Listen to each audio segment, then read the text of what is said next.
¿Qué tal? ¿Cómo están? Muy buenas tardes. Les saluda Abraham Uriostegui. Les doy la más cordial bienvenida a este su programa Impulsando el Derecho.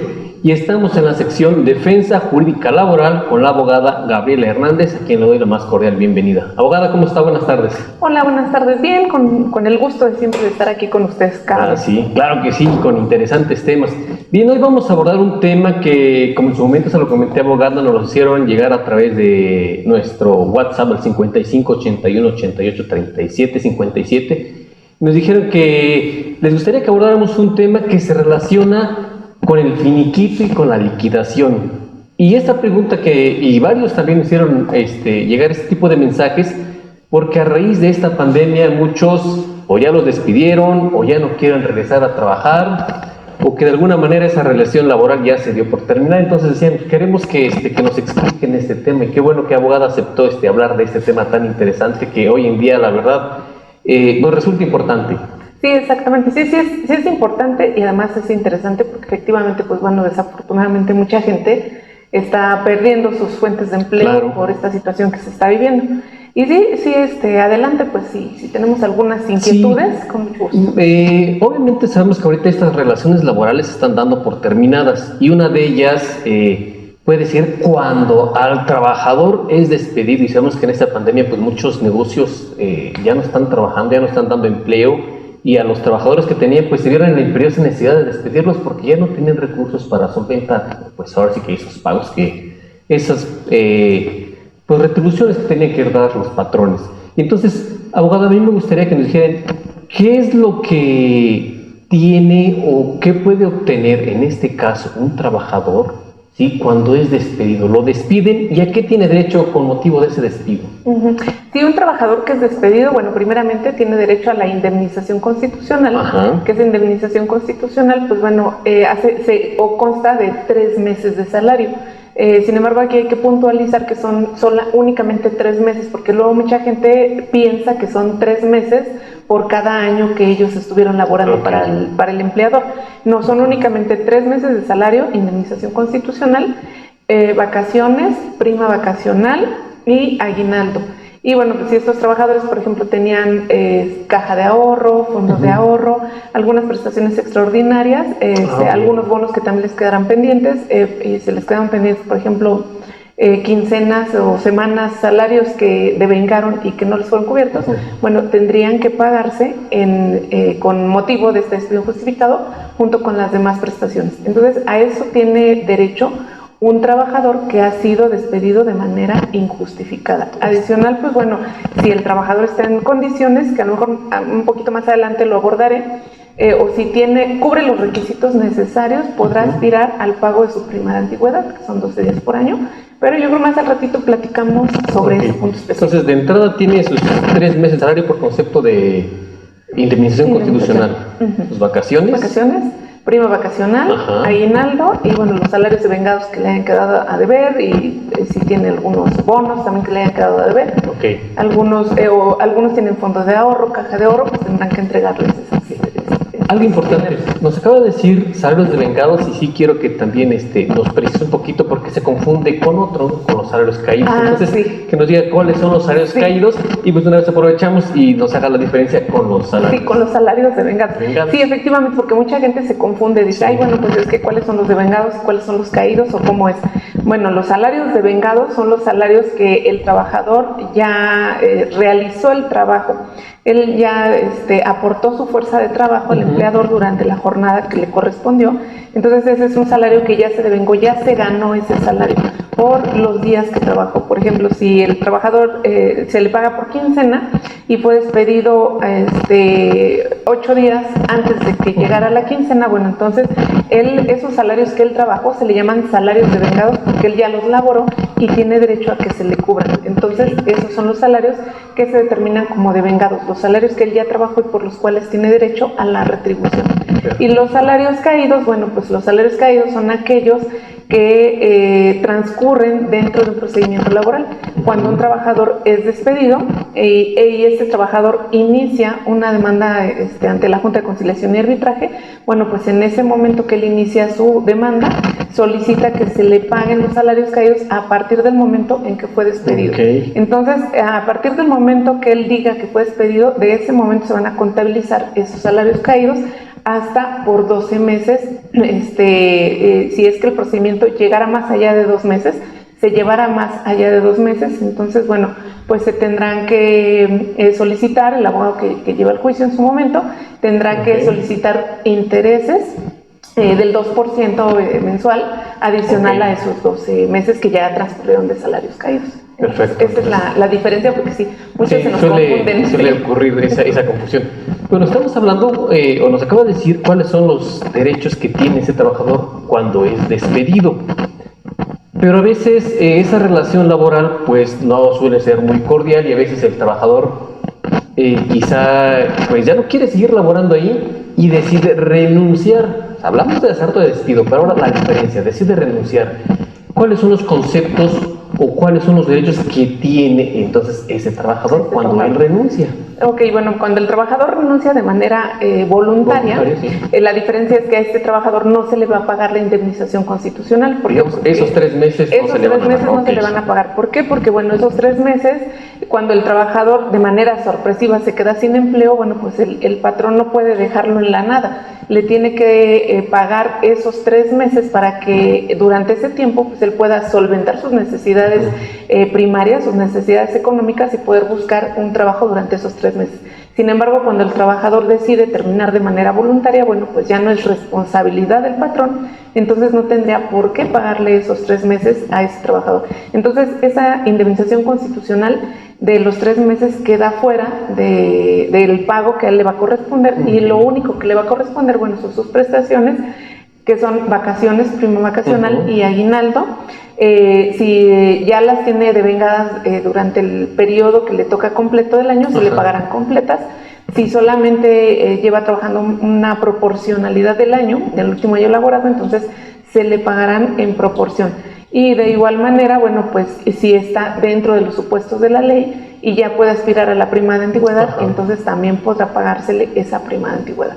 Y este trabajador, bueno, y también los salarios devengados, lo que él ya trabajó y no se le ha pagado, se le tiene que cubrir en ese momento.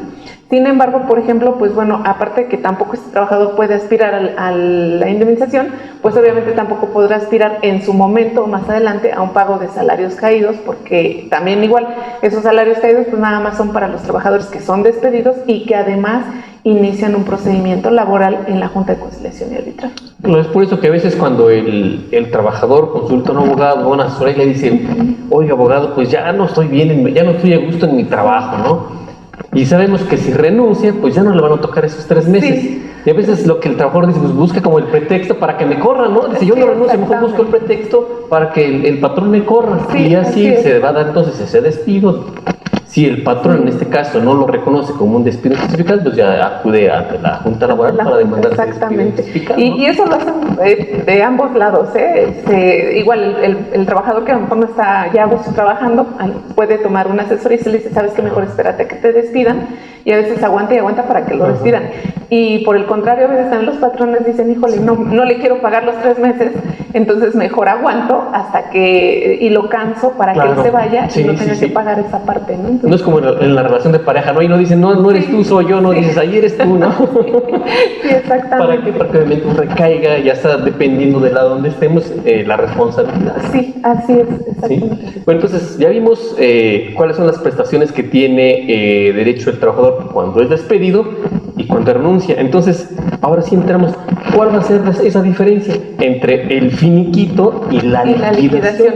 Sí, pues bueno, ahí ya la dijimos, ya está inmersa, pero para que quede bien clara para toda la gente que nos escuche y que además no es abogado o que pueden ser abogados y no se dedican a la materia, bueno, la diferencia es que el pago del finiquito pues es el que le corresponde a las personas que dan por terminada de manera voluntaria su relación laboral, es decir, que renuncian, y únicamente es el pago de sus prestaciones, vacaciones, prima vacacional y aguinaldo, y bueno, los salarios que hayan laborado, que hayan devengado y que se les deban. Y ese es el pago del finiquito. Por eso pues mucha gente sí dice, es que yo quiero renunciar, abogada, ¿me puede hacer la cuenta de cuánto me toca?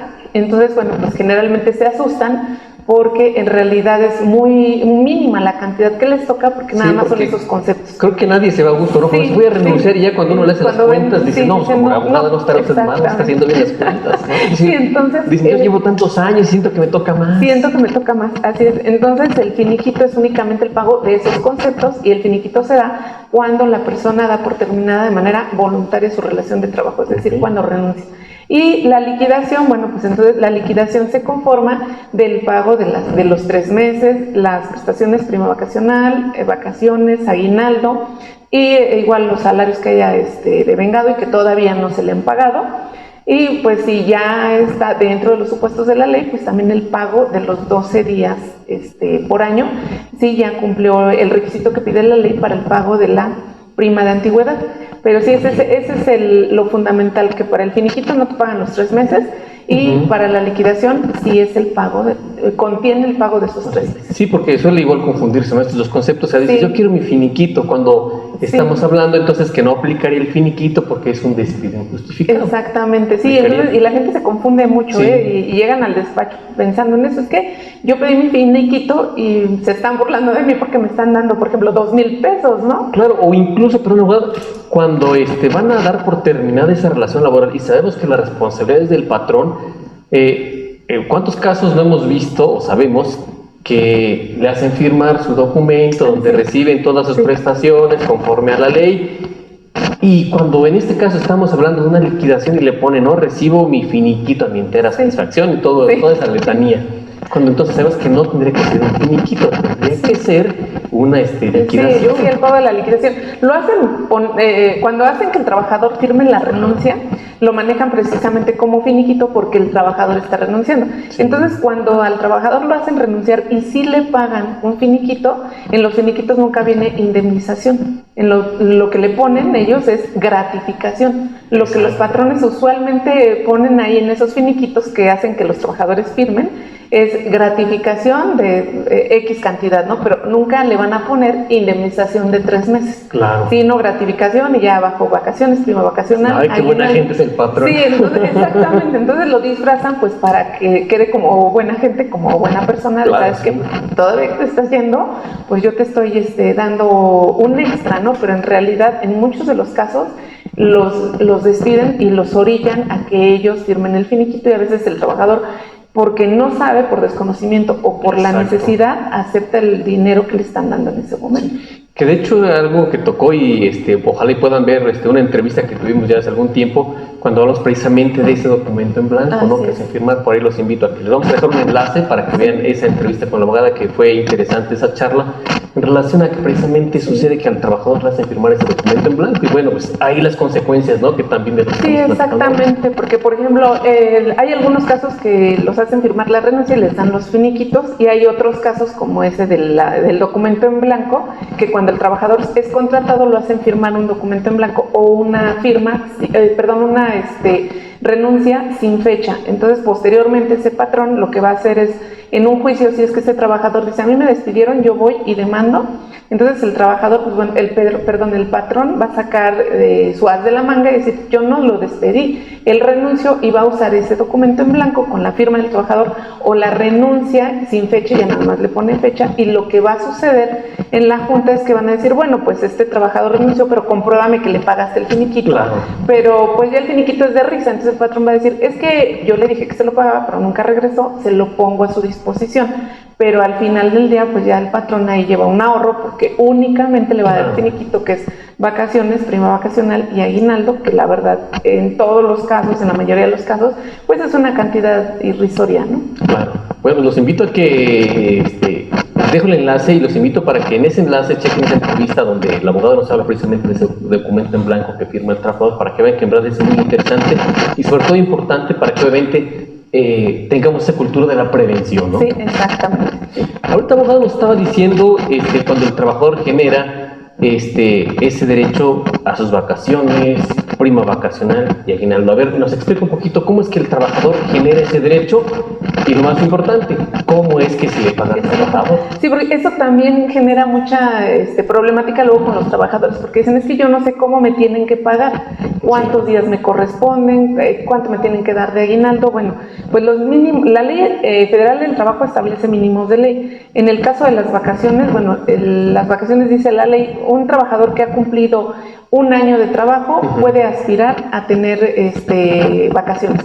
Entonces, por el primer año de trabajo son 6 días de vacaciones, por el segundo son 8, por el tercero son 10, por el cuarto son 12 días. Entonces, después del cuarto año, ya no se van a generar al siguiente año 2 días más de vacaciones. Después del cuarto año tienen que pasar otros 5 años para que se sumen 2 años más de vacaciones. Entonces así es como se van generando el derecho a las vacaciones. ¿Y cómo se paga? Bueno, las vacaciones se pagan a año cumplido. Si un trabajador inicia a prestar sus servicios en abril, entonces su año cumplido para vacaciones es, por ejemplo, si inició a trabajar en abril de 2020, su año cumplido va a ser abril de 2021 y subsecuente abril de 2022, abril de 2023. Así es como se genera el año de las vacaciones.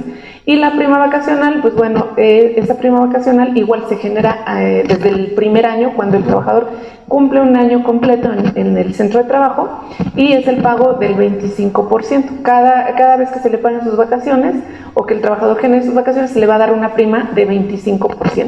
Ok, entonces, a ver, para que no quede duda y al auditor le quede más claro, entonces son vacaciones pagadas. Sí. Porque a veces dicen, no, pues yo, a mí mejor pagan mis vacaciones y no las tomo. ¿Qué pasa ahí entonces? Porque piensan que a veces el hecho de no tomar las vacaciones, pues mejor que me las paguen. Sí. Pero no hay una contradicción ahí en lo que luego comentan. Sí, porque lo que la ley establece son vacaciones pagadas, porque ya el año que tú trabajaste te desgastaste, entonces tienes necesidad de reparar ese desgaste durante ese periodo vacacional. Pero bueno, hay gente que dice, yo necesito el dinero, sabes que mejor págame mis vacaciones y sigo trabajando para llevarse pues un extra al bolsillo, ¿no? Ajá. Pero en realidad no hay nada que impida que los trabajadores que decidan hacerlo así lo hagan.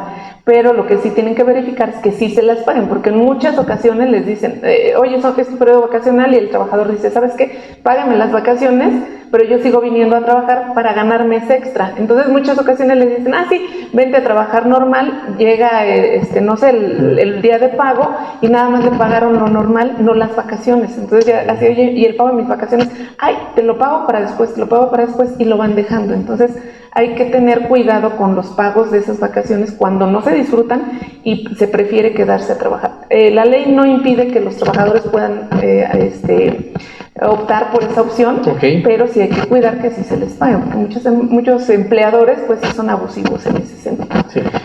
Continuando a ver con las vacaciones, porque es interesante, porque digo, los trabajadores es lo emocionante, ¿no? Si ya trabajé bien en mis vacaciones, ¿no? ¿Dónde voy a ahora páguenmelas? Porque me gané. Pero por ejemplo, ¿qué pasa si ese trabajador no llega a cumplir ese año laboral? Porque nos acaba de comentar que es al año cumplido.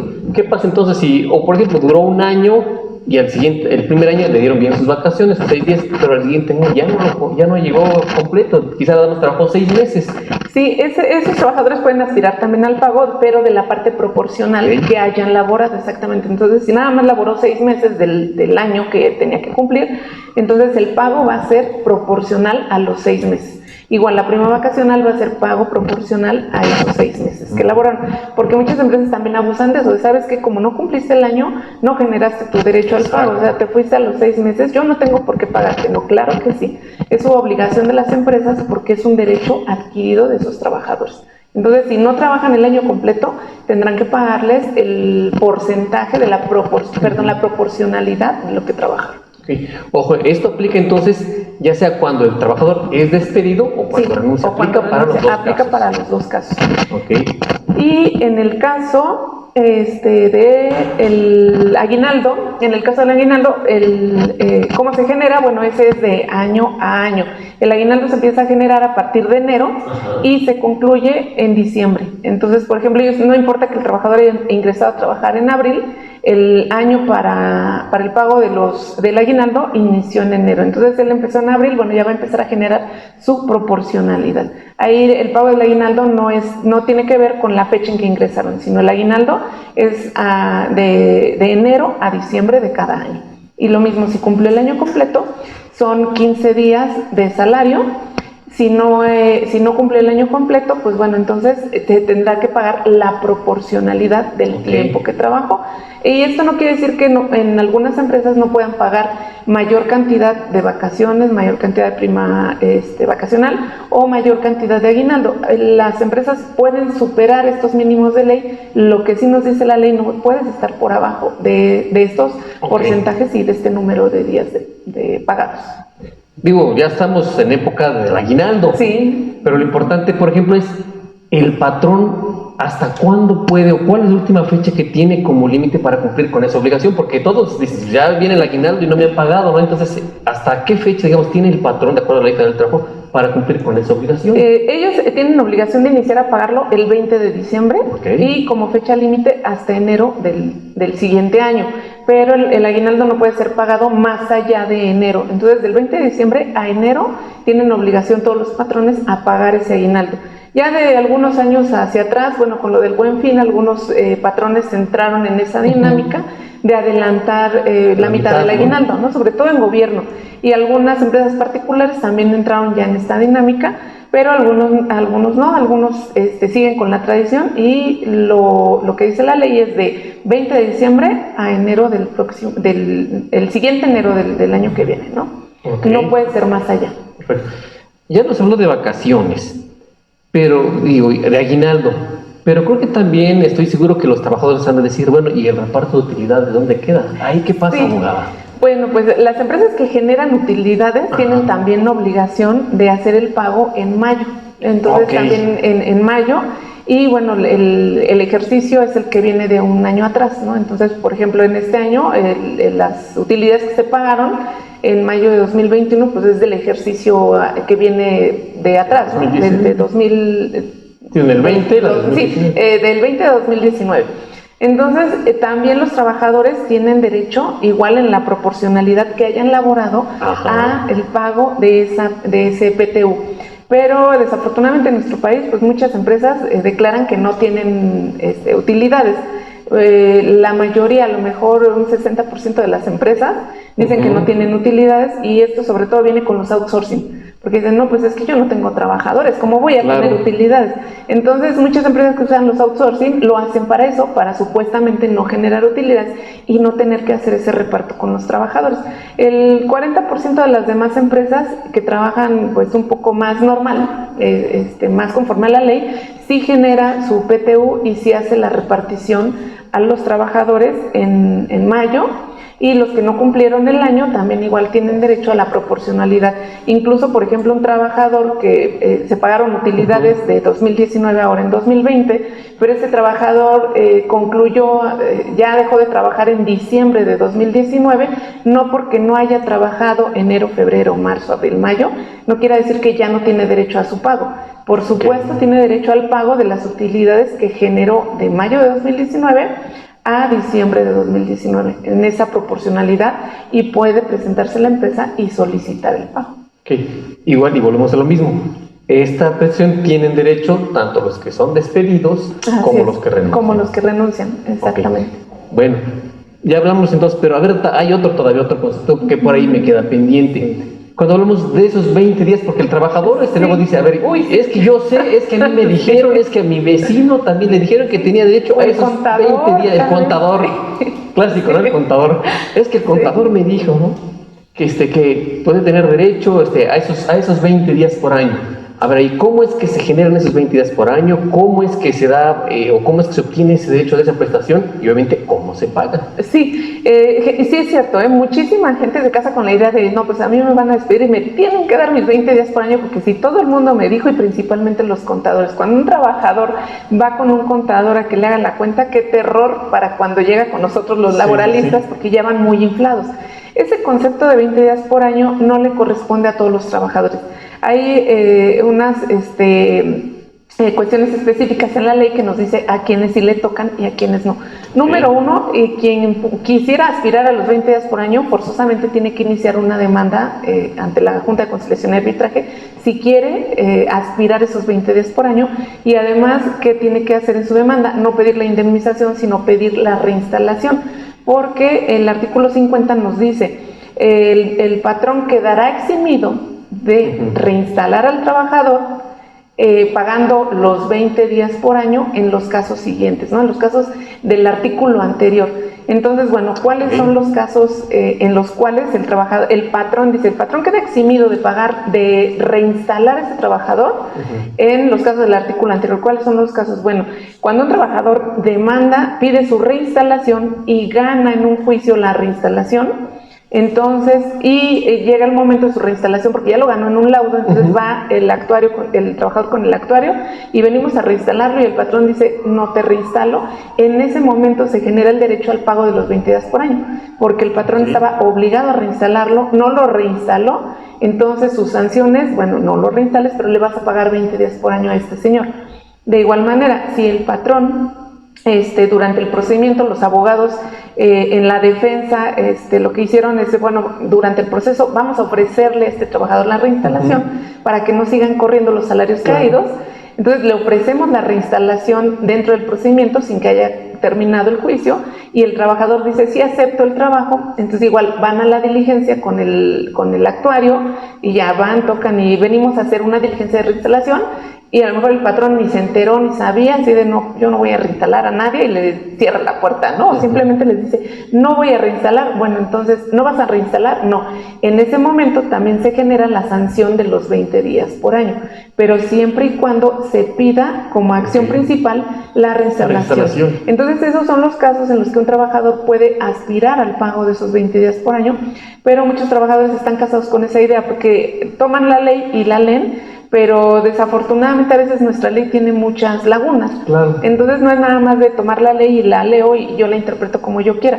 Entonces, como hay muchas dudas respecto del pago de esos 20 días por año, incluso hay muchas interpretaciones de la Corte y siempre hay, ¿no? Pero la contradicción de la Corte es esta. O sea, sí puedes aspirar a tus 20 días por año siempre y cuando pidas reinstalación y no seas reinstalado, porque es una sanción para ese patrón. Claro. Entonces, no todos tienen derecho y muchos trabajadores incluso han echado a perder buenos convenios. ¿Por qué? Porque quieren a fuerzas el pago de esos 20 días por año. Entonces se les dice, es que no te los puedo pagar porque no te corresponden. Estamos en un convenio. No, es que yo los quiero. Se van al juicio, no se actualiza el supuesto en la ley y nunca se les van a pagar esos 20 días. Claro, porque a veces precisamente existe esa confusión porque piensan que esos 20 días por año es porque ya estuvieron mucho tiempo, es que abogado, yo llevo 30 años trabajando ahí, mis 20 días por año son, porque luego ya se llegan con las cuentas, como bien dice el contador, les dicen, es que llevas 30 años, 20 días por año, le hacen una buena cuenta, ¿no? Sí, exactamente, y pues llegan, ¿no? Pues subidos al cielo y así de, no, de aquí me voy a ir a unas súper buenísimas vacaciones, y no, desgraciadamente no es un concepto que obligadamente les toque a todos los trabajadores, solamente en estos supuestos. Perfecto. Entonces ya quedó claro la diferencia entre liquidación y finiquito, y bueno, cuándo es que tenemos derecho a cada una de estas prestaciones, que indudablemente pues ya nos quedó más claro. Sí. Y que de alguna manera, bueno, si alguien tiene alguna duda en relación a este tema, para que se ponga en contacto con usted. Sí, por supuesto. Y obviamente pues le aclare la idea le dé una buena asesoría, como usted la sabe dar, abogada, sí, y más que nada se requiere de un especialista en la materia. Sí, lo que siempre digo, el problema que tengamos legal hay que ir con el especialista, de la materia que sea, pero acudir con un especialista, porque los abogados no somos todólogos, en realidad, y a veces muchos abogados echan a perder los asuntos de otras personas, de todo tipo de cosas, ¿no? En el caso de la materia laboral, pues en cuestión de patrimonio y de gente que duró años trabajando para empresas y que al final a lo mejor se fueron con las manos vacías porque no atendieron su caso con un especialista.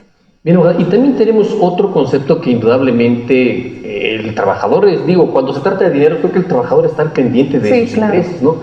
Y algo muy importante es, obviamente, cuando ese trabajador ya tiene muchos años laborando y quiere, pues, siempre obtener algo, ¿no? A cambio de todos esos años que trabajó. Entonces estamos hablando de esa prima de antigüedad.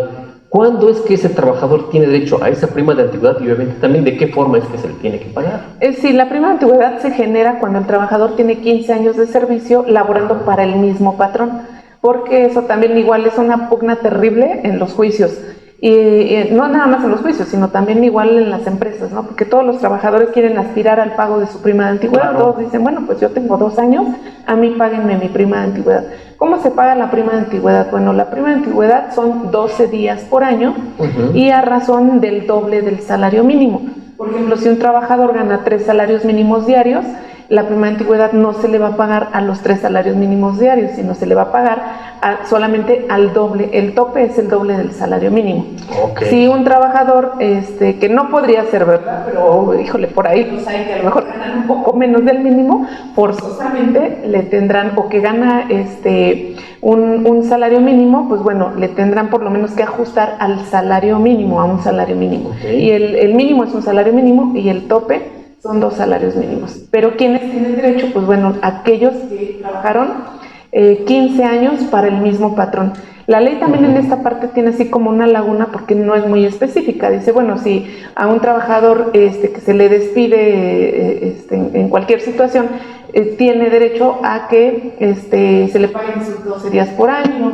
Dice, bueno, pero es que si el trabajador renuncia, que se le paguen los 12 días por año como prima de antigüedad. Entonces, así como es como un trabalenguas lo que está en la ley, claro. Y por eso precisamente hay muchísima jurisprudencia, muchísima interpretación de cómo es que se debe pagar. Entonces, bueno, la regla general y la jurisprudencia nos dice 15 años de servicio para el mismo patrón para generar este derecho. Si tú tienes menos de esos 15 años de servicio, no generas ese derecho al pago de la prima de antigüedad. Esto, les digo, ahí en la Junta de Conciliación es pan de todos los días nos estamos peleando, depende de qué lado estemos. Claro. Los que tenemos, representamos trabajadores, pues bueno, tratamos de pelear hasta el último momento el pago de la prima de antigüedad, aunque no tenga los 15 días, pero generalmente 15 años, pero los criterios son así. Tienes 15 años, te pago la prima de antigüedad.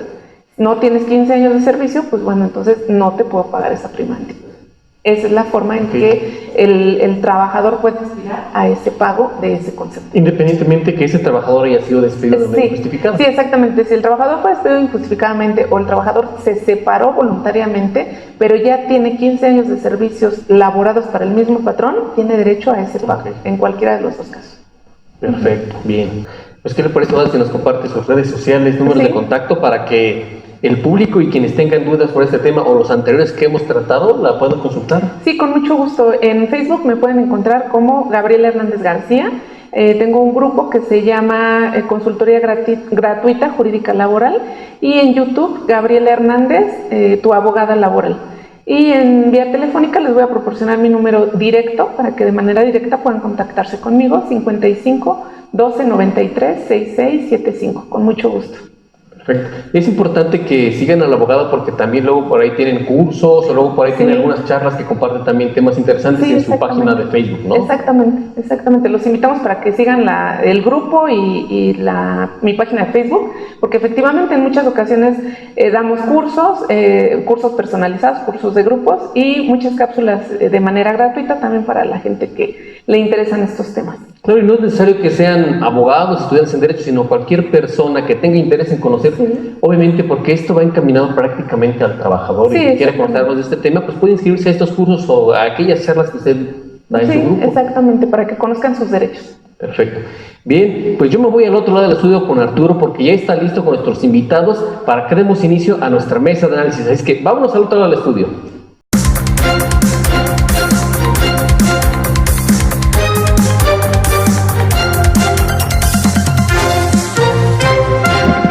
Seguimos en Impulsando el Derecho. Recuerden enviarnos todas sus dudas, comentarios, sugerencias vía WhatsApp al 55 81 88 37 57. El día de hoy abordaremos unos temas muy interesantes en esta mesa de análisis y nos acompaña el maestro Alejandro Celio. Bienvenido, maestro.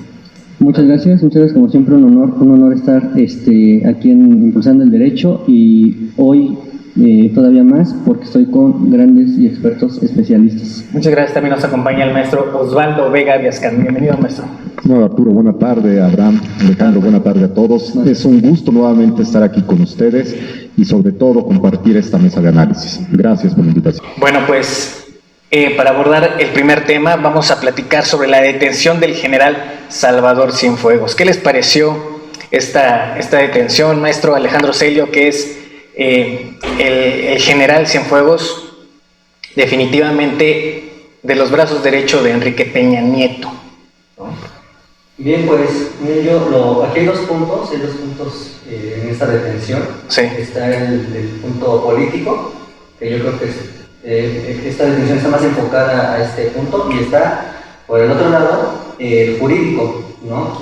Precisamente en esto ya estaba leyendo que hay especialistas donde mencionan que la detención no es legal, porque realmente están diciendo que no hay pruebas, no hay testigos, únicamente se realizó la detención y se acabó. Ese es por el tema jurídico, el cual, bueno, de alguna manera, desde el particular punto de vista, sí se puede llegar a tener razón, ya que pues está esta presunción de inocencia de que a todos se les tiene que tratar como inocentes hasta que no se les demuestre Así es. en el artículo 20 constitucional, me parece que es apartado B, fracción primera.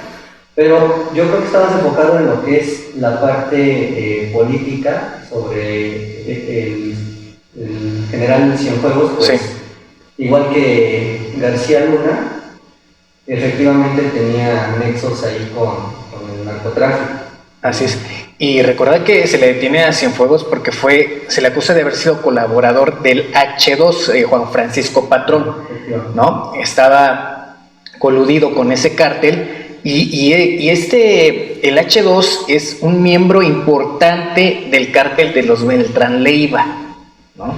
Entonces usted, maestro Osvaldo Vega, ¿qué opina de esta detención en suelo americano, Desde luego me parece una detención arbitraria.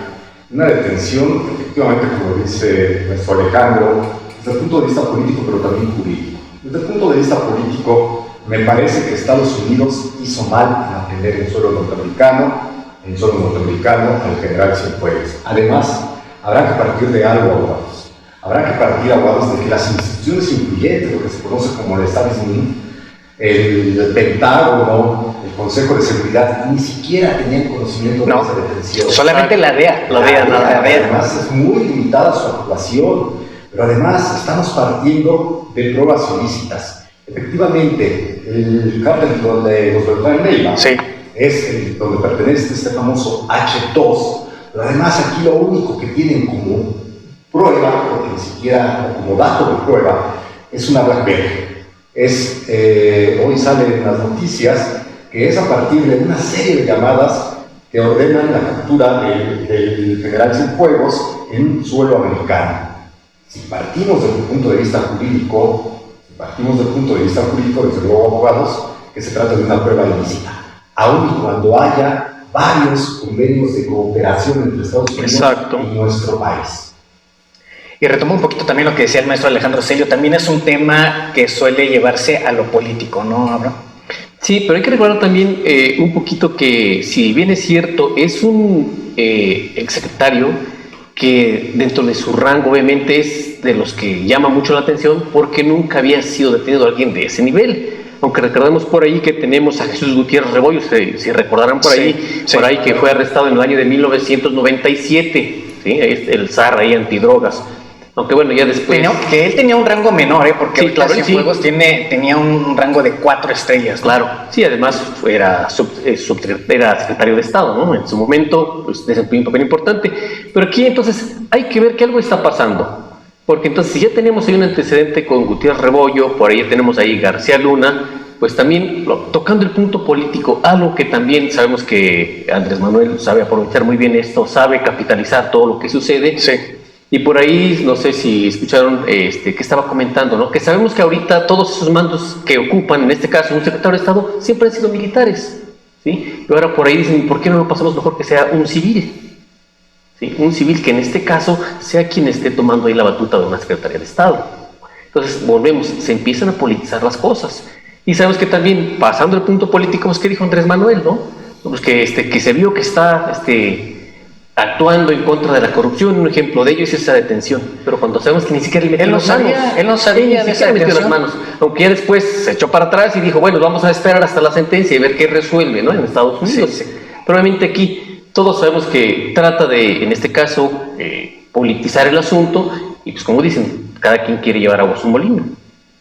Efectivamente, y bueno, ahorita se mencionó algo importante, nuestro Eduardo, por ejemplo, y lo confirmó el maestro Arturo, que únicamente de esta detención pues tenía conocimiento la DEA, ¿no? Recordemos que la Agencia de Control de Drogas, pues es la encargada de realmente este tipo de generales, ¿no? de los secretarios de la seguridad, que en este caso es Cienfuegos, anteriormente fue García Luna, realmente ellos son manejados desde esta agencia de control de drogas. Entonces dicen, no hay pruebas, por ejemplo los colegas que me dicen, no hay prueba. Efectivamente no hay pruebas, ¿no? Y cuando las llega a ver, ¿qué es lo que hace el gobierno? Pues los desaparece, ¿no? En el caso del gobierno de México. Todas las pruebas, todas las pruebas que pueden existir efectivamente las tienen allá en Estados Unidos, y es precisamente que ellos son los únicos que sabían, porque realmente este tipo de personajes son manejados desde allá. Ellos son los que deciden, de hecho ellos son los que los ponen, y al final del día quedan también al servicio del narcotráfico, que hay información relevante en diversos libros, diversos autores, donde nos mencionan que efectivamente están al mando, están subordinados con los máximos jefes del narcotráfico, como acabamos de mencionar, como Beltrán Leiva, el cártel de Sinaloa, etc. Claro. Entonces es muy importante también tomarlo en cuenta, que no pase desapercibido que realmente la DEA tiene mucho que ver con la participación de ese tipo de secretarios para la seguridad. Y hay que tomar en cuenta que la DEA es una de las 16 instituciones más poderosas que tiene ahí Estados Unidos en asunto de estos temas, ¿no? Del narcotráfico. Y obviamente aquí la DEA pues, es la que dice que tiene elementos para obviamente acusar al general en materia de conspiración de manufactura, importación, distribución de drogas ilícitas y además también el lavado de dinero. Entonces, sí, es importante puntualizar esa parte del poder que tiene la DEA, tan es así que bueno, que actuó y nadie sabía nada, ¿no? Exactamente. Sí, desde luego me parece algo también muy importante, Abraham, lo que tocas, es ese pacto que se celebraba entre los civiles y los militares. Recordaremos que desde 1946, con el viejo priismo, es cuando se le da a lo militar un auge, es cuando se empieza a reforzar. Sí. Y es a partir de la Operación Cóndor de 1973, cuando Estados Unidos nos obliga, porque siempre al estar cerca de Estados Unidos nos ha obligado a que los militares combatan al narcotráfico. No es nuevo, algo que ya habíamos visto, lo que atinadamente tocaste, estimado Abraham, es que con el general Rebollo en 1997 ya también se veía que el narcotráfico entra y logró quebrantar lo que es el régimen militar. Antes, el régimen militar era sinónimo de legalidad. Sí, respetable, intocable, ¿no? Sí, y me parece que ahora ese sinónimo de legalidad se está quebrantando, se rompió, estimado. Yo creo que sí, sin duda aquí en la información que proporciona el Chapo Guzmán va directamente a la detención de Cienfuegos, ¿no? Exactamente. Es la información que proporciona el Chapo Guzmán, detienen e incluso yo creo que aparte de que dijeron que es arbitraria la detención, es humillante, ¿no? Es humillante cómo se realiza la detención en Estados Unidos. Aquí también hay otro punto importante, porque también este tipo de detenciones, como la de García Luna, como la de Cienfuegos, pues también es estratégico para el gobierno de Estados Unidos. O sea, no es claro, y más en este tiempo de elecciones, ¿eh? Exactamente, pero es estratégico porque al final del día lo que quieren para ellos no es tanto juzgarlos, ¿no? Sentenciarlos. Yo creo que aquí más lo que busca esta agencia, por ejemplo, también tiene mucho que ver, es convertirlos o hacerlos testigos protegidos para que ellos, como que la información que ellos tienen, porque ellos precisamente son los que manejaron todo el narcotráfico en el país, los hacen testigos protegidos para que ellos puedan seguir, con toda esa información que ellos tienen, los generales, tanto García Luna como Cienfuegos, puedan seguir trabajando a su antojo con la nueva administración que vaya entrando, como es en este caso, pues la de Andrés Manuel López Obrador, ¿no? Entonces, ese es en sí uno de los puntos muy relevantes por los cuales están deteniendo a este tipo de personas, ¿no? De generales. Claro. Ahora, hablamos de detención, algo que de alguna manera ha venido trabajando Estados Unidos. Pero ¿qué pasa aquí en nuestro país? ¿En verdad en algún momento se llevará a cabo alguna investigación contra uno de estos mandos militares de alto nivel? Porque no perdamos de vista que Cienfuegos por ahí tiene unos asuntos pendientes que quizá tiene que ver mucho con derechos humanos y no debemos de pasar por alto. Uno de ellos tenemos el asunto de la playa, otro de Yotzinapa, que tiene mucho que ver porque quizá de alguna manera él puede estar vinculado en estos asuntos. Entonces, pues también si lo vemos lo que está pasando en otro país, pues no hay que descuidar también que si tiene o no alguna responsabilidad en estos dos puntos. Sí, desde luego me parece que sí la tiene, pero también aquí creo que tenemos que partir de algo que no tenemos sólido. Claro, exacto, claro. ¿Qué fue lo que brilló la detención? No nos han dado algo real. No. Todos hemos especulado. Creemos que hay varias teorías, que si lo electoral, que si por ahí alguien decía, Jorge Castañeda, se preguntaba, bueno, ¿y por qué sabiendo que tú traías desde un año antes una investigación, pisaste suelo estadounidense? Si sabías que en cualquier momento te iban a prender. Sí. A mí me parece que aquí lo relevante, o las señales que debemos nosotros de tomar en cuenta, es que varias gente muy cercana a Cienfuegos están puestos importantes en la actualidad. Sí, claro, sí. Creo que eso es lo que no hay que descuidar, porque además López Obrador le ha dado al ejército lo que en su momento él mismo le quitó. Sí. Y le dio la confianza y es más, les dio un presupuesto de 24 millones de pesos para la lucha contra el narcotráfico. Entonces ahora el nuevo general, pues es el encargado de administrar todo ese dinero, ¿no? Claro. A ver cómo lo va a utilizar. Ahora, otro punto importante, ¿ustedes creen que realmente López Obrador no sabía de esta detención? ¿Realmente no lo sabía? ¿No sabía de esta operación en contra de Cienfuegos? Yo creo que sí lo sabía, pero yo creo que sí lo sabe, ¿no? Y sí lo supo en su momento, pero simplemente no, como lo ha hecho desde que inició el sexenio para acá, su sexenio, no se mete en ese tipo de problemas, ¿no? O sea, recordemos, por ejemplo, en ese tipo de conflictos, no se quiere meter. Sí.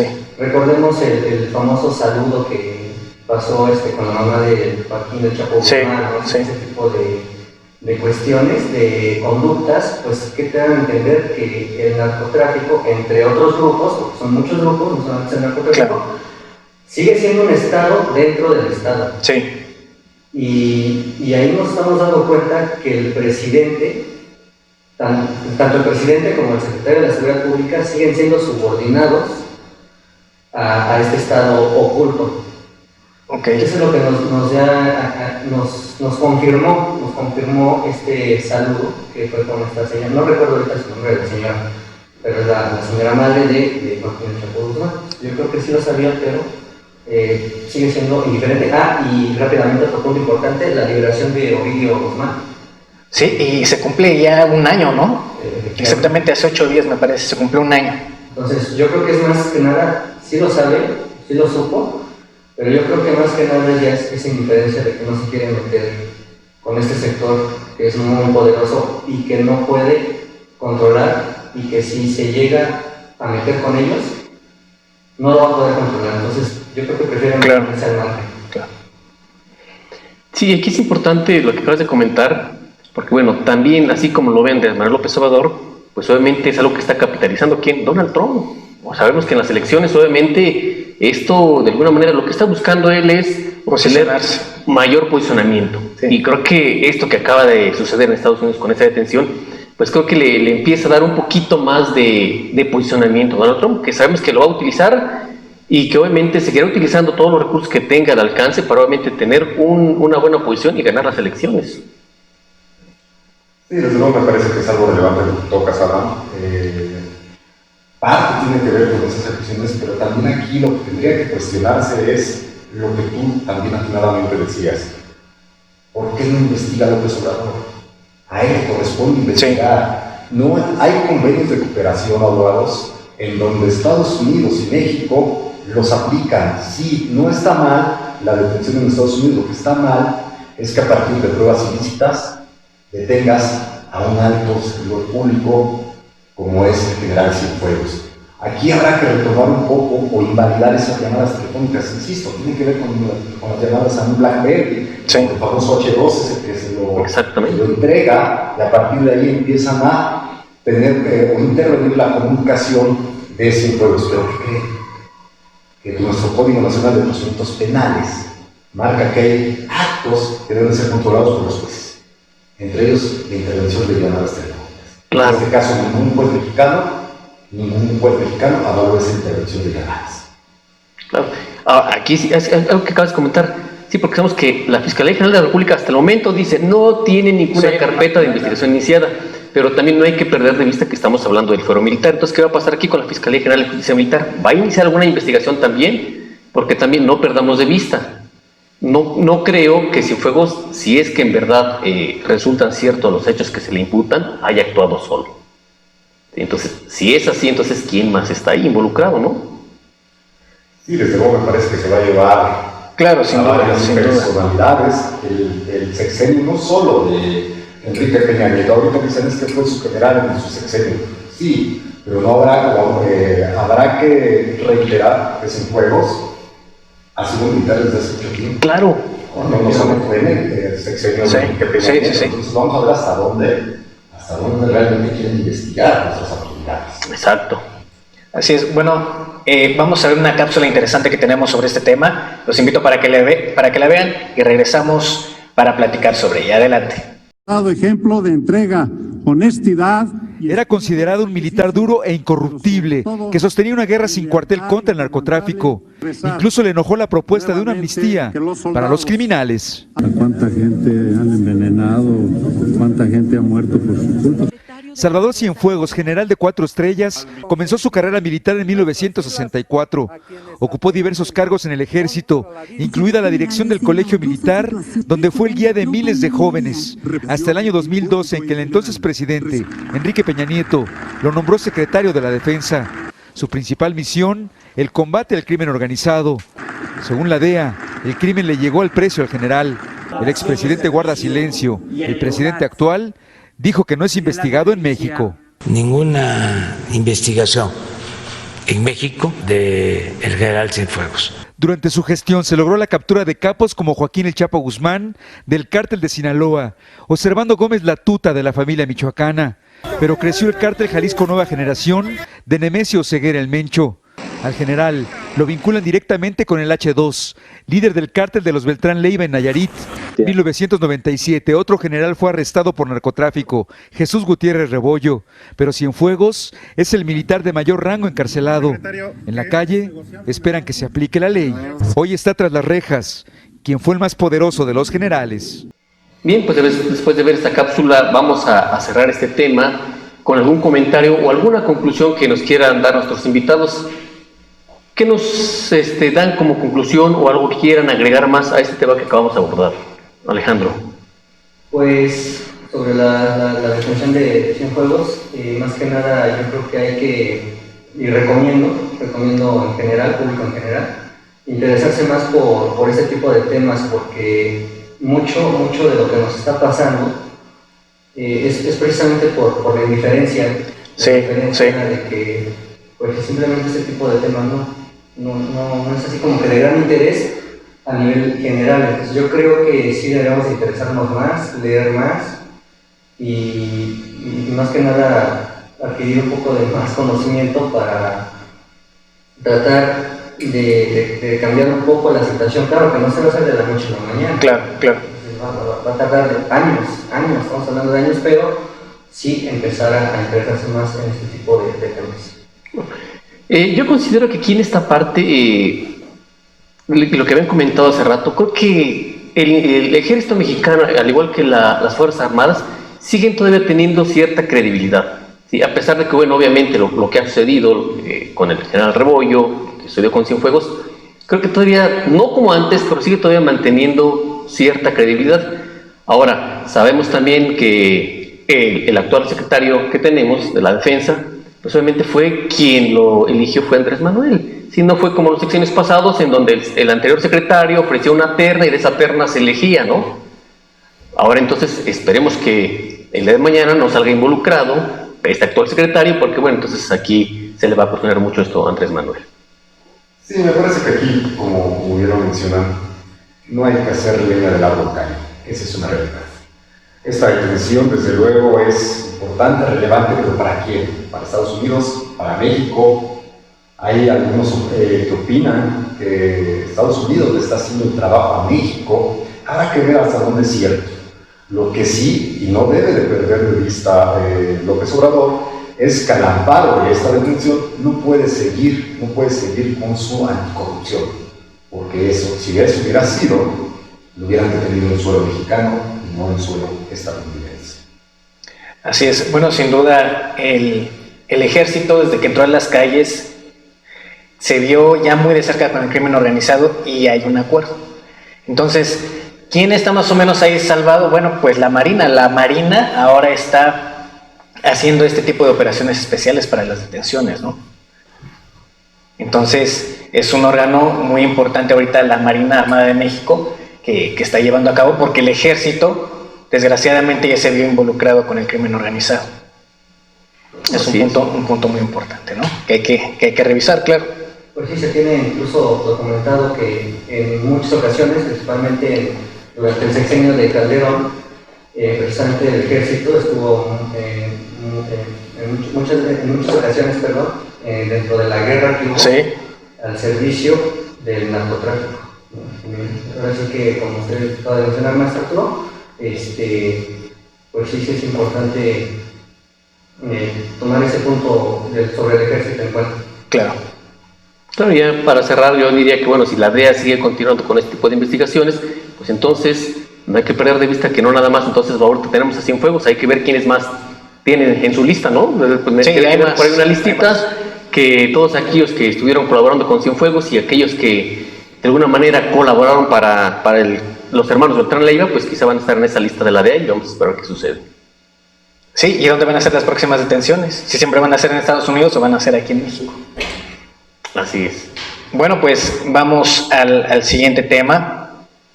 ¿Qué pasa en este tema muy, muy importante sobre los estados que perdió Morena en las recientes elecciones? ¿Qué pasa ahí los estados que es Coahuila e Hidalgo?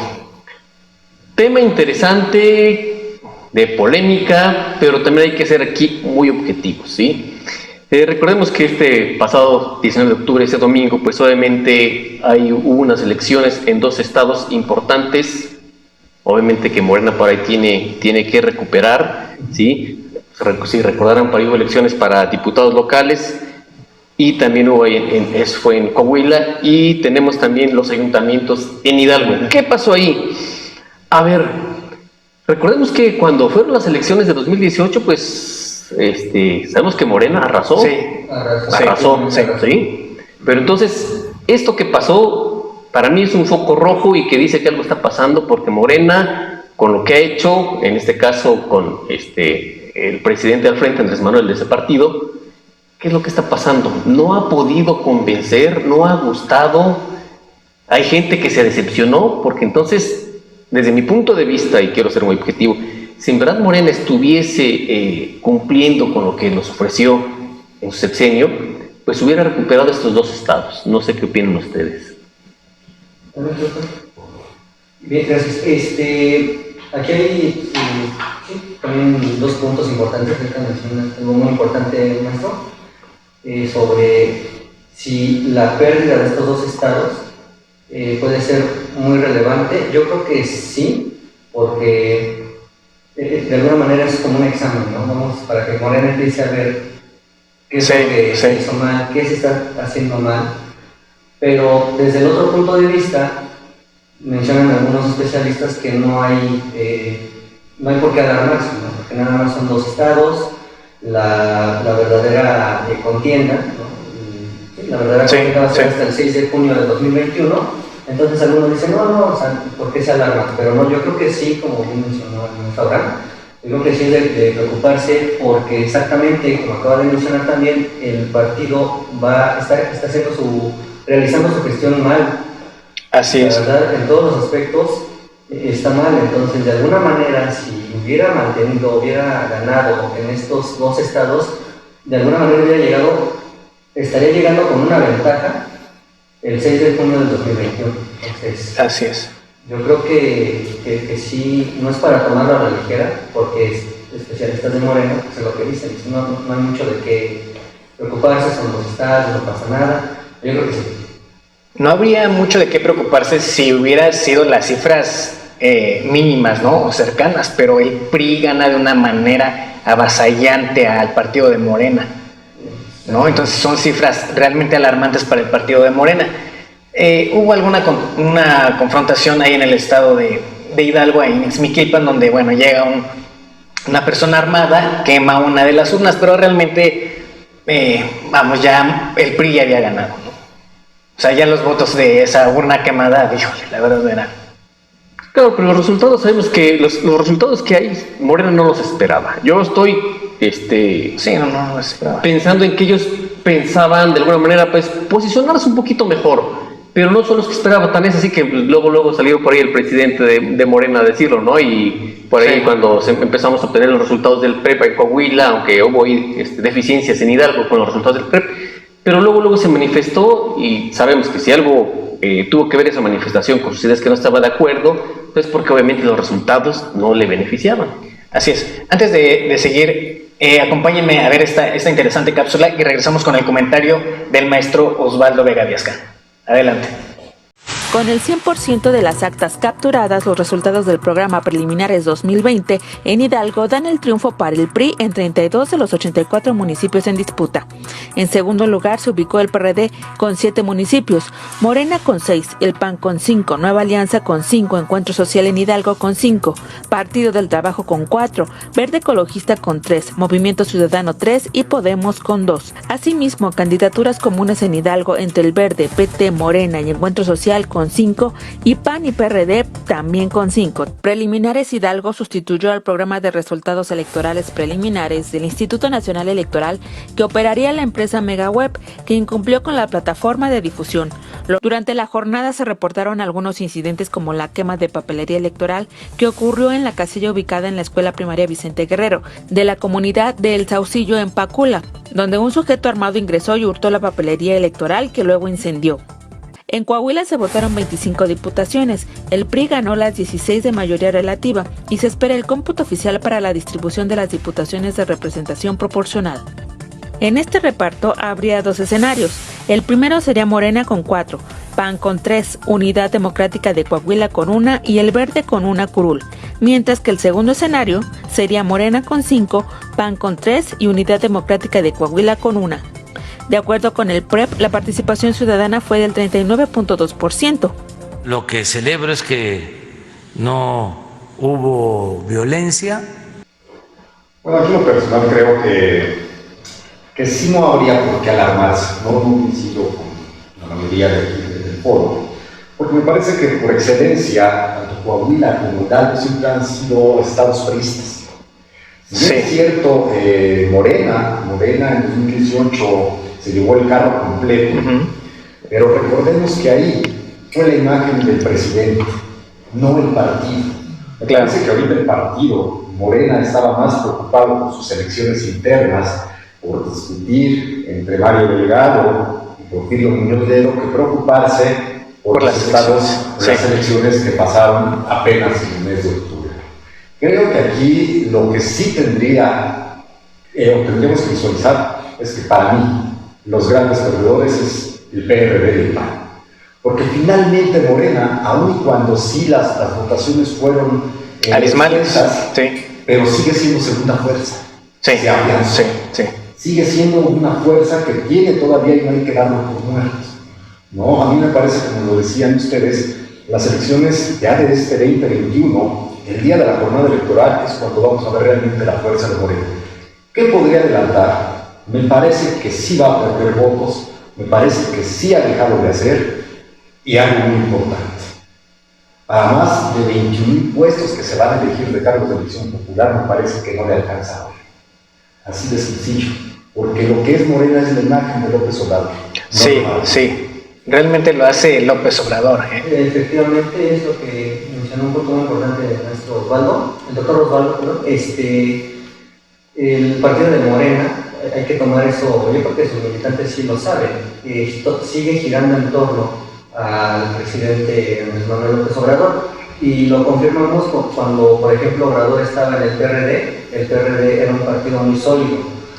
Cuando salió del PRD, Obrador desapareció ese partido, o sea, todavía está vigente, pero realmente los partidos sólidos hoy en día pues es el PRI, es Morena y acaso el PAN.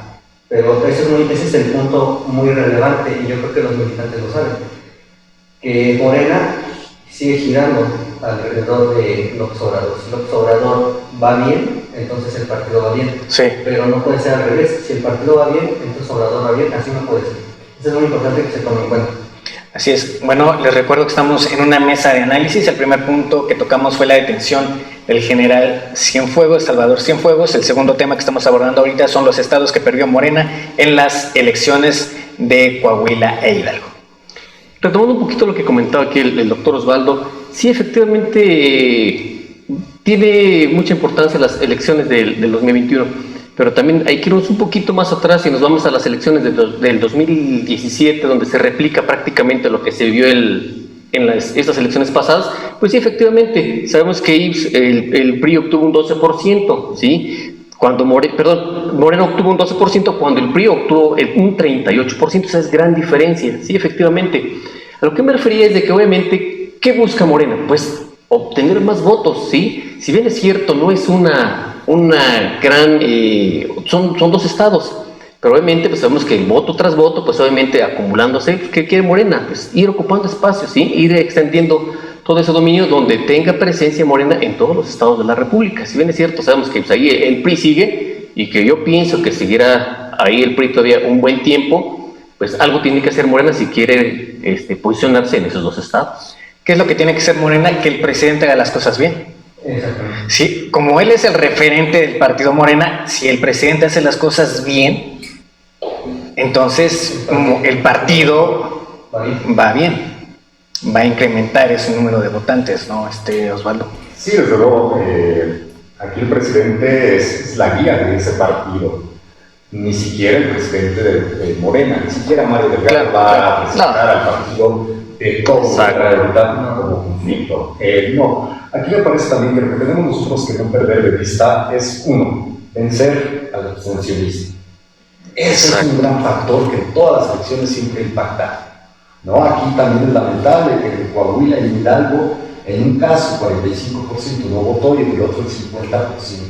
También no podríamos tener un claro referente. Aquí creo que para las elecciones de 2021, primero, hay que vencer el abstencionismo.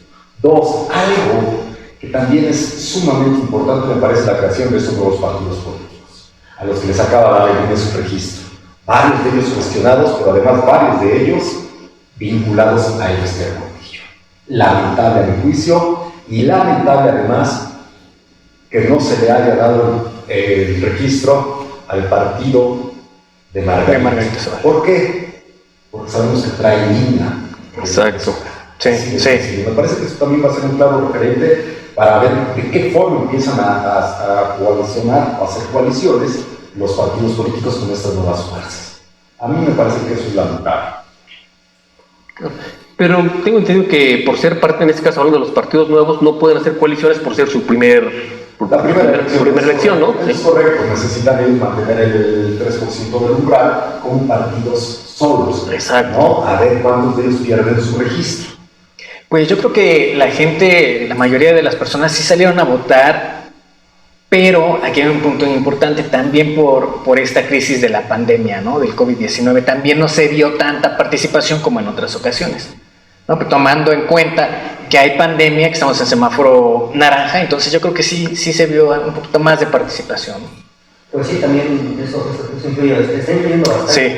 Digo, precisamente ahorita que se tocó ese punto del COVID, el presidente del INE mencionó precisamente eso, ¿no? Sí, Córdoba. Exactamente, Córdoba, no, muchas gracias. Precisamente fue lo que mencionó, que efectivamente, como mencionaba el doctor Vega, no fueron a votar todos los que se tenían que contabilizar, ¿no? Claro, como que serán 50, 40% aproximadamente. Así es. Pero él lo vio como un logro, yo creo, en parte yo creo que sí tiene razón por esta parte de la enfermedad. Se influyó mucho, esperemos que ya para el 6 de junio de 2021, esperemos que ya no está esta enfermedad o ya exista alguna vacuna para que no se interfiera y no vuelva a haber otro conflicto, porque la verdad es que son unas elecciones, como él mismo lo mencionó, unas elecciones históricas. Pues son históricas, porque recordemos que a partir de esa reforma del 10 de febrero de 2014, la reforma político-electoral, ahora ya es sufragio efectivo, reelección, sí, claro, de punto, no reelección. Para mí es lamentable, porque el poder es un fenómeno dinámico. Entre más poder se tiene, más se quiere. Ustedes creen que Morena va a dejar, todos los diputados van a querer dejar el puesto. No, desde luego que van a quererse reelegir. Y creo que el peor enemigo de Morena son sus militantes. Entre ellos mismos se van a terminar. ¿No? Sí, esperemos que no sea así. Sobre todo por el bien de México. Pero estos son los resultados, ¿no? De esa confrontación dentro del partido. Estos son los resultados de haber perdido Coahuila e Hidalgo. Sí, porque sabemos aquí que quien mueve el voto es la imagen del presidente, Andrés Manuel. ¿Sí? Entonces, pues creo que es una lección muy clara para todos los actores políticos, principalmente para Morena, de que entonces se tienen que poner a trabajar en ese aspecto, y pues, también obviamente Andrés Manuel, ¿para qué? Para que obviamente pues, puedan captar el voto de estas dos entidades federativas. Así es. Bien, ¿qué les parece si para cerrar este tema nos vamos a una conclusión o algún comentario final para efecto de que, bueno, podamos pasar al otro punto que tenemos por ahí pendiente? Alejandro. Gracias. Pues mire, la conclusión es lo que insistimos ahorita y estamos de acuerdo los cuatro, es que si Morena quiere volver a arrasar como lo hizo en el 18, sí. Pues el presidente ahora sí que se tiene que poner a trabajar bastante por lo que acabamos de mencionar. Entonces, yo creo que esa es la única opción que tiene Morena si quiere volver a arrasar en el 2020. No veo otra opción, la verdad es que no veo otra opción, como bien lo mencionaron hace un momento, ni siquiera Mario Delgado, por mucha publicidad y demás que le hicieron, la verdad no encaja, no tiene la empatía con las personas. Exactamente, o sea, es un personaje que apenas se está conociendo, en cambio López Obrador, por las cuestiones malas y las cuestiones buenas, por sus conductas y por lo que quieras, es un personaje consolidado. Entonces yo creo que esa es la única opción que tiene Morena, porque realmente si nos vamos en el punto de su gestión, de cómo venía trabajando, la verdad, yo creo que más que nada en la imagen del presidente López Obrador. Ok. Doctor. Sí, desde luego, coincido ahora con ustedes. Desde luego que López Obrador es la imagen de Morena, y para que Morena pueda retener esos votos que tuvo en 2018, desde luego que el presidente tendrá que ponerse a trabajar, cosa que hasta la fecha no lo ha hecho. Esa es una realidad. Me parece también aquí que hay que tener las expectativas también puestas para la próxima elección presidencial. ¿Quién de los candidatos de Morena puede ocupar? Por ahí se escucha Marcelo Ebrard, como Mario Delgado. Parece que está lejana esa elección. pero no, realmente ya llevamos un par de años de gestión sin que se note un resultado. Así es, sin duda. Como bien comentamos hace rato, el partido Morena no está muerto, es la segunda fuerza política, pero desgraciadamente hay conflictos, intereses dentro del partido y eso no lo va a llevar a ganar próximas elecciones. Estoy seguro. El presidente Andrés Manuel tampoco creo que haga las cosas bien, va a seguir en lo mismo, entonces Morena va a perder las próximas elecciones, va a seguir perdiendo más estados y el PRI se va a ir posicionando un poquito más. Perfecto. Interesante tema el que acabamos de abordar. Y pasando al siguiente tema, pues obviamente va muy ligado con lo que acabamos de platicar, que son las elecciones del 2021. ¿Qué les parece si antes de abordar este tema vamos a ver esta pequeña cápsula y regresando lo comentamos? La encuestadora Massive Caller presentó la encuesta de la intención del voto en los estados con elecciones para el 2021. El estado de Baja California Sur arrojó que Morena encabeza las encuestas con un 42.5%, seguido por el PAN con un 17%. En tercer lugar, el PRI con 8.8%. En el cuarto lugar, a otro partido con un 4.1%. Le sigue Movimiento Ciudadano con un 3.8% y un 23.8% aún no se decide. En el estado de Chihuahua encabeza Morena con un 34.5%, seguido por el PAN con un 24.5%. En tercer lugar, las candidaturas independientes con un 12.2%. En el cuarto lugar, el PRI con un 11.2%. Le sigue Movimiento Ciudadano con 3.5% y otro con 3.6%. En Colima, Morena lo encabeza con 40.2%, seguido por el PRI con 15.4%. En tercer lugar está el PAN con 13%. En cuarto lugar, Movimiento Ciudadano con un 5.2% y un 20% aún no se decide. En Guerrero, Morena lo encabeza con 63%, seguido por el PRI con 16.1%. En el tercero está el PRD con 7%. En el cuarto lugar está el PAN con 4.4%, Movimiento Ciudadano con un 3.3% y otro con un 6.2%. En el estado de Michoacán, nuevamente Morena está a la cabeza con un 53.3%, seguido por el PRI con el 15%. En tercer lugar está el PRD con 12.1%.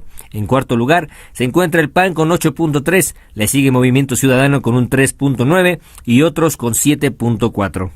En el estado de Nuevo León encabeza Morena con un 24.8%, seguido por el PAN con 24.5%, el PRI en tercer lugar con 16%, en cuarto lugar Movimiento Ciudadano con 8.5%, otro con 4.5% y el 21.7% aún no escoge algún partido. En Querétaro, el PAN encabeza la porcentual con 33.3%, seguido por Morena con 32.2%.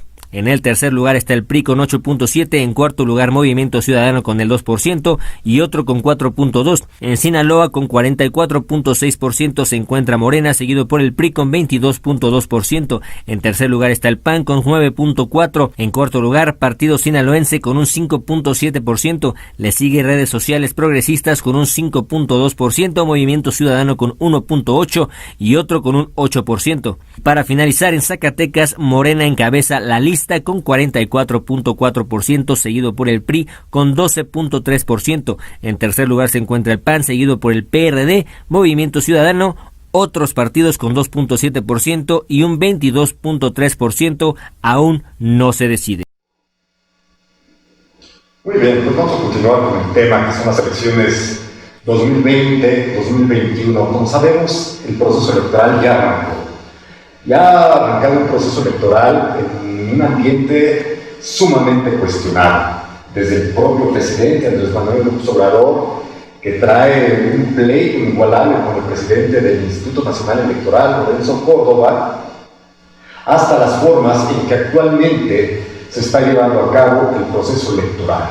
Me parece un proceso electoral, como ustedes bien decían, tiene una particularidad, es la pandemia. Desafortunadamente no lo hemos dado, aunque varios de nosotros como ciudadanos abogados no sabemos que estamos en un proceso electoral.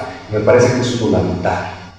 Nosotros iniciamos un proceso electoral donde se van a elegir más de 21,000 cargos de elección popular. Hace rato comentaba donde se va por primera vez a reelegir presidentes municipales, diputados locales, diputados federales. Creo que ahí es donde inicia este debate. Sí, bien es cierto. Pues, bueno, ¿por qué tanta importancia le dan a estas elecciones? Pues precisamente por todos esos cargos que están en juego. Estamos hablando de 500 diputados federales, ¿sí? Estamos hablando, son 65 legislaturas, estamos hablando de los 300 por mayoría relativa y los 200 por la vía plurinominal. O sea, en verdad, una votación que tiene importancia porque obviamente hay que tomar en cuenta ahorita el Congreso, pues tiene por ahí la fuerza morena, entonces hay que ver qué va a pasar. Por ahí está la importancia, ¿no? Si se sigue esa tendencia, ese equilibrio o esa, de alguna manera, esa posición de seguir teniendo a Morena con la mayoría, o de alguna manera, pues ahí vamos a ver cómo se ve reflejado el trabajo que ha hecho Andrés Manuel López Obrador en las votaciones también para estas votaciones que son en el Congreso. Pues sí es extremadamente relevante e importante estas elecciones que vienen próximamente el 6 de junio del 2021. Y bueno, ahora sí que Morena, pero principalmente Obrador, pues sí debe de tener mucho cuidado, de trabajar bastante, no nada más él, sino también poner a trabajar al partido, ya que seguramente la oposición va con toda la intención de pues arrasar con esos estados, con los diputados, ¿no? Con los congresos, justamente los congresos. Y bueno, ahorita en este tipo de elección que se aproxima, pues me recuerda bien aquí una frase histórica del presidente Santana: mientras tengamos Congreso, no tendremos progreso.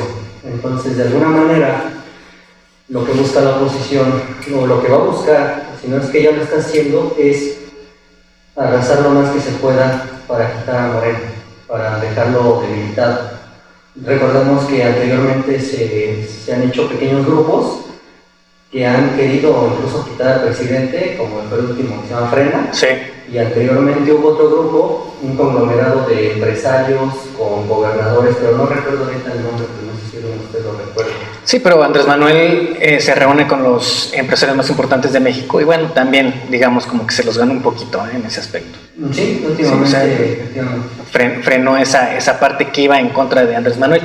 Y realmente como no es realmente la cuarta transformación que nos prometió Andrés Manuel López Obrador, no es, y estas son las consecuencias. Entonces no creo que para el 2021, para el 2021, se pueda recuperar Morena. La verdad, yo veo un futuro incierto para este partido. Sí, probablemente hay que tomar en cuenta que estas elecciones pues, obviamente son súper importantes para Andrés Manuel, ¿sí? Porque pueden definir su rumbo, sí, claro. O sea, son trascendentales. Sí, para Andrés Manuel, pero los demás no son Andrés Manuel. Entonces, mientras no se vea la figura de Andrés Manuel y no se pueda meter en estas elecciones, la gente no lo va a seguir, Exactamente, como lo que mencionamos hace un momento, ¿no? Cuando estaba Andrés Manuel en PRD, el PRD era un partido muy sólido, era muy fuerte, era grande. Salió del PRD y desapareció el partido. Entonces tiene mucha razón en esto Arturo, como en estas elecciones no va a participar directamente, no va a estar directamente Obrador, puede que sea un punto a favor de la oposición. Sí. Pues esperemos que así sea, que se comprometa a no meter las manos, claro. Porque desafortunadamente dice una cosa y ejecuta otra. Hago votos porque realmente el presidente se aparte de esas elecciones y realmente deje al electorado que nosotros decidamos a cómo de México. Yo le decía alguna vez a alguno de mis alumnos, no está mal que hayan votado por López Obrador. No, lo que estuvo mal es que hayan votado en bloque. ¿Cuántos de nosotros ni siquiera no conocemos nuestro concejal, nuestro diputado local, diputado federal? Pero como era Morena, como era Andrés Manuel, vamos a votar en bloque. ¿Y qué es lo que originó que actualmente no tengamos división de poderes? Es lamentable, no existe división de poderes en nuestro Estado. No podemos hablar de un Estado democrático de derecho, porque no la hay. Vean a dónde ha colocado a piezas estratégicas. La Suprema Corte de Justicia, ¿no? Ese es un tema importante. Lo acabas de decir, Arturo, la Suprema Corte de Justicia de la Nación. Pero no solo órganos jurisdiccionales, sino también órganos no jurisdiccionales. La Comisión Nacional de los Derechos Humanos acabó con la pobre comisión. Sí, la deshizo. Y la comisión está acabando con la pobre Rosario Piedra. Sí, es correcto, sí. Lamentablemente. Ahorita, Osvaldo, me gustaría que me platicaras, ahorita que estás hablando no nada más es Morena, porque nos estamos olvidando de estos partidos políticos nuevos, ¿sí? Digo, sabemos que no van a tener gran relevancia, pero por algo están ahí, ¿sí? Tienen alguna razón de ser, no están ahí por casualidad. Entonces, por ejemplo, cuando vamos ahí de este partido de redes sociales progresistas, ¿no? Por ahí, bueno, ya sabemos quién está ahí. Sí, desde luego ya sabemos quién está atrás de estos partidos. Desaparece Encuentro Social, se le vuelve a dar el registro con otro nombre, desaparece Lester Gordillo, y gente muy vinculada a Lester Gordillo le dan el registro a los partidos. ¿Y por qué, Álvaro? No son casualidades de lo que vivimos en México. El que haya liberado a Lester Gordillo en este sexenio no es una casualidad. El que haya o estén llevando un juicio justo a Rosario tampoco es una casualidad. Desafortunadamente la 4T así opera, colocando, haciendo pactos, maniobrando, y es lo que estamos viviendo actualmente. Están maniobrando, estamos viendo quiénes van a empezar a acelerar estos pactos. ¿Qué considero? Me parece que para que el PRI verdaderamente tenga una opción, tendría que hacer una coalición con otros partidos. Solo no le va a alcanzar al partido, estoy casi seguro. Desafortunadamente vemos cómo se maneja nuestra política aquí en México, cuando se necesita tener mayoría en el Congreso, aunque seas de la fracción parlamentaria del PT, pues vente al PRI. ¿Para qué? Para que podamos elegir a la presidenta de la mesa, ¿no? Claro. Y ahora ya te regresas. En serio, eso es jugar con el electorado. Pero peor, el electorado no nos damos cuenta del poder que le cedemos con el voto. Ese es un gran problema, no nos damos cuenta. Algo que acabas de tocar del PRI, pues el PRI se tiene que jugar su supervivencia, porque recordemos que tiene 8 gobernaturas de las 15 que se van a elegir, ocupa 8.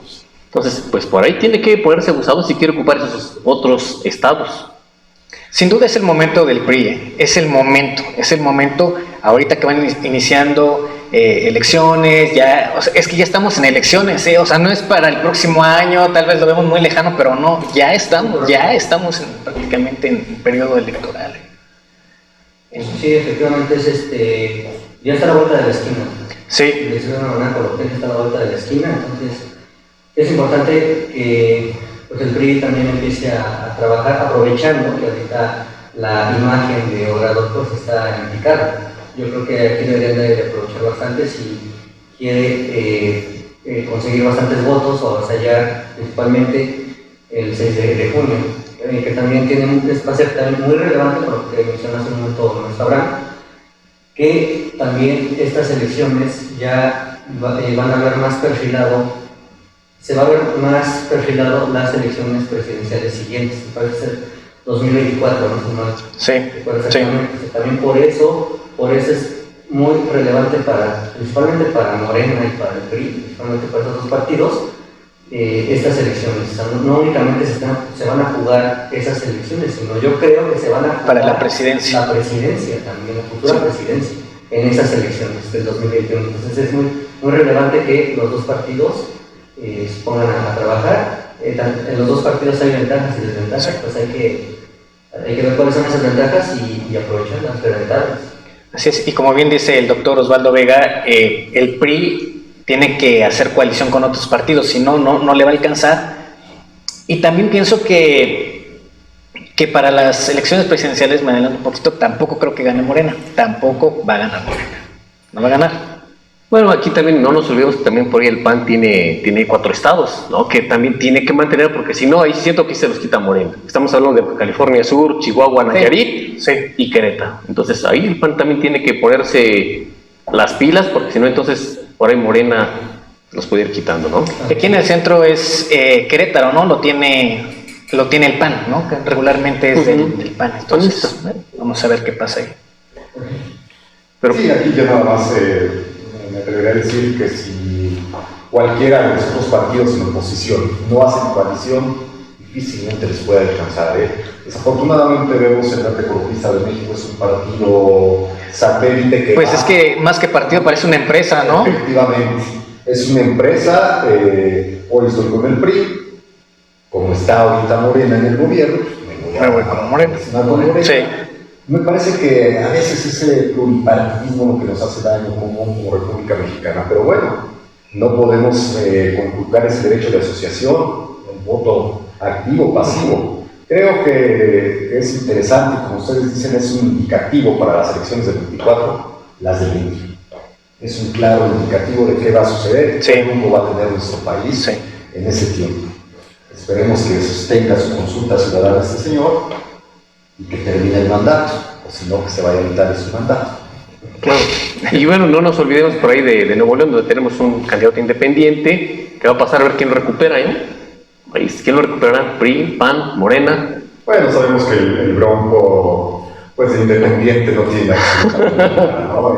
Sabemos que mucho tiempo militó en el Revolucionario Institucional, y que así como varios candidatos independientes se ostentan con ese calificativo, la mayoría tiene un pasado partidista. Todos han tenido un pasado partidista. También Mirko Libreña, ¿no? Se supone que iba de independiente, pero realmente era candidato del PRI. Así es. Sí, porque no creo que le alcance a Movimiento Ciudadano ahí con Samuel García para hacer algo ahí en Nuevo León. No, creo que es de los partidos que van a perder registro. O así debería de ser. No creo que el umbral saque más del 3% de votación. Y a ver cómo se posiciona ahí Morena con Tatiana Cloutier. Supongo que va a ser ahí trabajo arduo Morena para ver qué puede aspirar ahí en... Y yo creo que sí lo puede ganar, Yo creo que sí puede ganar ahí Tatiana. En ese estado. Yo pienso que tiene que aplicarse. Bien, para cerrar la mesa, conclusiones o algún apunte final, doctor. Únicamente agradecerles, como siempre, la invitación, compartir la mesa con nuestro Alejandro, con Abraham, con Arturo, y también hacer hincapié en algo que se ha dicho en esta mesa. Hay que salir a votar, hay que ejercer ese derecho al voto por quien sea, pero no hay que quedarnos en casa. Recuerden que nuestro voto aquí en la mesa, para todos es relevante porque juntos hacemos el Estado, juntos formamos una sociedad y juntos vamos con ese voto dirigiendo hacia donde quiere que vaya la República Mexicana. Les agradezco. Muchas gracias. Qué bueno, por un momento pensé que el maestro Osvaldo Vega iba a decir juntos hacemos historia, pero qué bueno que no lo dijo. Qué bueno que no lo dijo. Maestro Alejandro Celio. De igual manera, agradeciendo la invitación, es un honor enorme estar con grandes especialistas. La verdad es que aprendí bastante, ¿no? También. Y también, bueno, para concluir, pues, efectivamente, como menciona el doctor Osvaldo, hay que salir a votar. Desde mi particular punto de vista, yo creo que hay dos superpotencias a nivel mundial. Una es Estados Unidos y la otra, efectivamente, es la opinión pública. Esa es la segunda superpotencia. Y no nos estamos dando cuenta, no se dan cuenta del poder que tiene la gente, ¿no? Claro. Que tenemos nosotros estando totalmente unidos. Entonces yo recomiendo también e invito a que se vote, no puede haber esa indiferencia, ¿correcto? Principalmente, como mencionaron también, por el bien de México. Muchas gracias. Muchas gracias, maestro Alejandro Celio. Yo también me uno a su comentario, que salgan a votar, pero que sea un voto bien pensado, ¿no? Que no vaya a pasar como en el 2018, que todos votaron por Morena y ya ahí ven las consecuencias, ¿no? Entonces, salgan a votar con las medidas de sanidad requeridas, uso de cubrebocas, el antibacterial, háganlo sana distancia, háganlo de verdad, vayan a votar, pero que sea un voto pensado, por favor. Claro, y retomando lo que acaban de comentar ustedes, pues sí, efectivamente salgamos a votar. Recordemos que la democracia somos todos, la hacemos todos cabemos en ella y obviamente nadie puede ser excluido. Bien, pues hemos llegado al final de esta mesa de análisis. Agradezco a nuestros invitados el tiempo y obviamente que nos hayan compartido su experiencia y conocimientos en los temas que abordamos. Maestro Alejandro, muchas gracias. No, gracias nuevamente, es un honor enorme y aquí seguimos impulsando el derecho, seguimos conjugando historia y futuro. Gracias. Doctor Osvaldo Vega, un gusto verte y tenerte nuevamente como invitado el día de hoy. Nuevamente, estimado Abraham, como siempre es un gusto estar con ustedes, siempre es relevante llevarse nuevas ideas, nuevos comentarios, sobre todo la experiencia jurídica política, igual que ustedes retroalimentan esta mesa. Les agradezco, te agradezco. Bueno, de nuevo aquí en la tarde. Así es, también agradezco todos los comentarios que nos han hecho llegar, comentarios muy positivos. Muchas gracias por habernos visto y por haber compartido esta gran mesa de análisis aquí en su programa Impulsando el Derecho. Mi nombre es Arturo Uriostegui y nos vemos la próxima semana. Recuerden, todos los miércoles a partir de la 1 de la tarde. Bien, pues me despido, soy Abraham Uriostegui, les agradezco que nos hayan acompañado durante toda esta transmisión y recuerden, nos vemos entonces el próximo miércoles a partir de la 1 de la tarde. Muchas gracias a todos ustedes por habernos acompañado. Gracias. Nos vemos, hasta la próxima. Hasta luego.